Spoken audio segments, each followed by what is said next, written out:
So what is the state of the real estate market as we head into the second month of this brand new year? Already. Even though home sales were stronger in 2024 and inventory decreased, prices also decreased. Joining us now with more insight is Matthew Bizzarro. He's the CEO of Bizzarro Agency. First of all, thank you for being here. Always a pleasure to be here. Okay, so what is the state of the real estate market right now in New York City? So the state is on the upswing and the state is looking strong. But last year we had a lot of inventory come to the market. And so the buyers didn't start really buying that up until Q4. So what happened in Q4, we also had an election. And so when we have an election, people say, oh, there's an election, I need to pause my search and wait to see what happens. So they wait to see what happens. We had an election. Then they realized they still live in New York. And then they realized they still want to buy.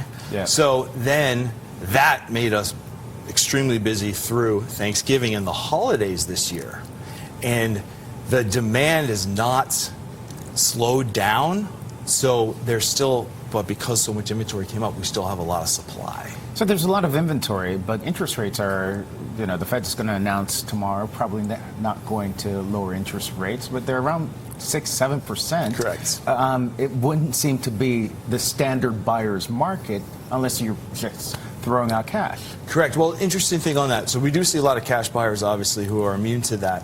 But the buyer, especially the first-time home buyer now that's coming to the market, they're okay with the interest rates because most likely they're going to stay around 6%.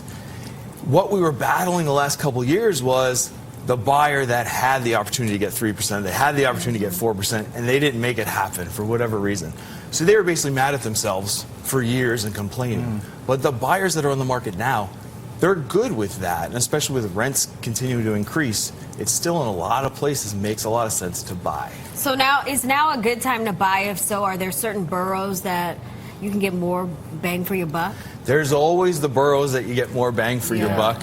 We're seeing a lot of great stuff in Upper Manhattan right now, and the Bronx, some pockets of Queens. FIDI right now, there's some tremendous deals down there. I mean, it's relative. Relative. That is correct.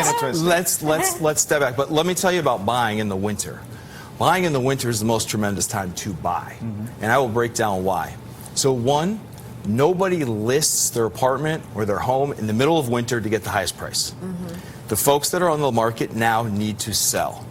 What probably played out was that their listing agent couldn't get it sold in the fall, so it trickled over. So they're starting to get panicked. And they may have been told, hey, we're not going to be sold till spring.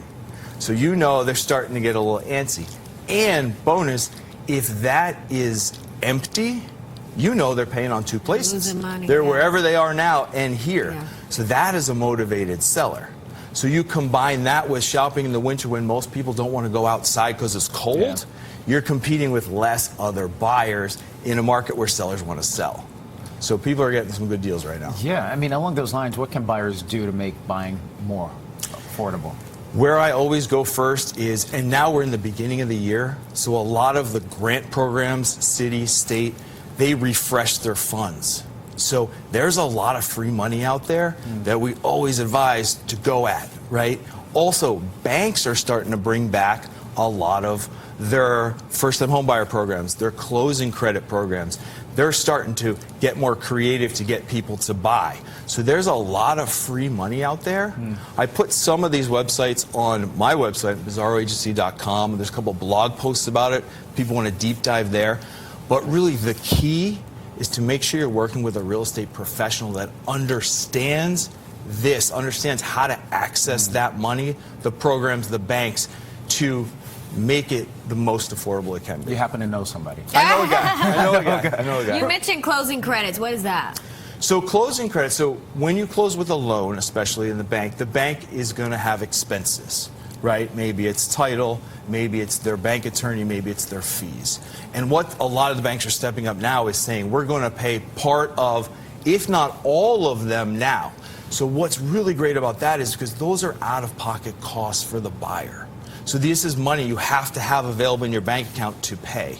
So it's not usually loanable. Sometimes people mix it in, but you're keeping the money in your pocket, and that's what we want. Yeah. And really quickly, you mentioned to Chris, the hot market, the secret hot market is? Yonkers. Look out. All right. Thank you. You're welcome. Matthew, really appreciate it.